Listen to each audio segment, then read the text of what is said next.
my second attempt at Facebook Live. I'm Aimee Allison, founder of She the People, and I just wanted to come to you on Saturday, and you can see it is a super fabulous day here in Oakland, California, and we totally are excited about you coming to San Francisco in just a few days for the She the People Summit.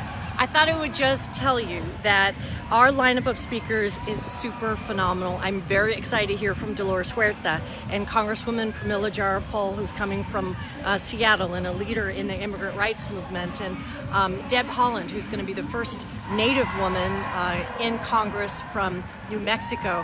We have Rashida Tlaib, the first Muslim woman coming from Michigan, who just won her primary. There are so many exciting things to celebrate.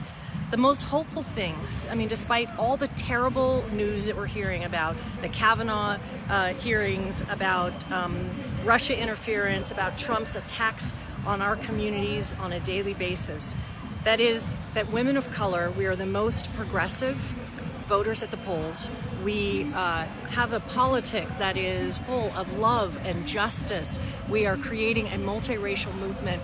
And because we lead on the ground some of the most inspiring expansions of democracy in places that are swing states like Arizona or Florida or Georgia or Texas, we're highlighting the work that we're doing across the country to transform democracy and to lead a broad-based, multiracial, inclusive coalition. And so it's hopeful, it's beautiful, it's full of love and community. And I want to just tell you that if you haven't registered, we're almost sold out.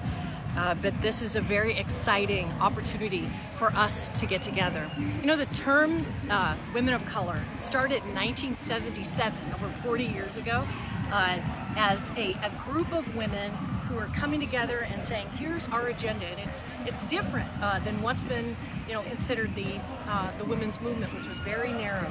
And we are in a chance. We have a chance now to actually coalesce our very powerful and voting bloc, and to really make ourselves seen and heard at a time the country needs us so desperately. So just a couple more words. The summit's going to have women from 35 states. It's going to be 500 women in the room. We have 62 organizational partners, and you should check it out because there are groups like Move On and DFA and Daily Kos, and groups like Higher Heights and Emerge. So all these groups are going to be live streaming the event and also spreading the word and bringing people in the room. So what we're doing is we're coalescing a very, very exciting beginning of a 3-year movement to tell our story to the nation just a few weeks before the midterms and running up into the presidential. So I am so excited about meeting you and welcoming you to the Bay Area, and can't wait to see you soon. If you have any questions or comments, we want to hear from you, and we also want this experience for you to be the beginning of a very powerful launch for all of us in our own communities and our own voice. I'll see you soon.